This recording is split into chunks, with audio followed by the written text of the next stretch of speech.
নারায়ণগঞ্জের ফতুল্লায় দাঁড়িয়ে আছে এক অদ্ভুত বাড়ি, 6 তলা বিশাল ভবন, যার গায়ে আঁকা ব্রাজিলের পতাকা।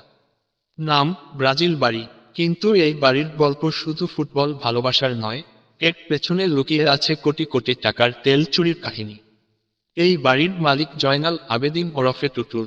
যমুনা অয়েল কোম্পানির চতুর্থ শ্রেণীর কর্মচারী হয়েও তিনি হয়ে উঠেছেন কোটিপতি। অভিযোগ রয়েছে, সরকারি জ্বালানি তেল চুরি করে তিনি গড়েছেন বিশাল সম্পত্তি, বাড়ি, জমি, ফ্ল্যাট, এমনকি নিজস্ব অফিস।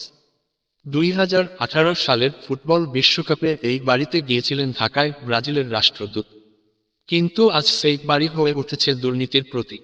টুটুলের বিরুদ্ধে দুর্নীতি দমন কমিশনের তদন্ত চলছে, কিন্তু তিনি এখনো ধরাছোঁয়ার বাইরে। টুটুল শুধু কর্মচারী নন, তিনি লেবার ইউনিয়নের সভাপতি। চট্টগ্রামে ইউনিয়নের অফিস থাকলেও ফতুল্লায় নিজের নামে অফিস খুলে বসেছেন।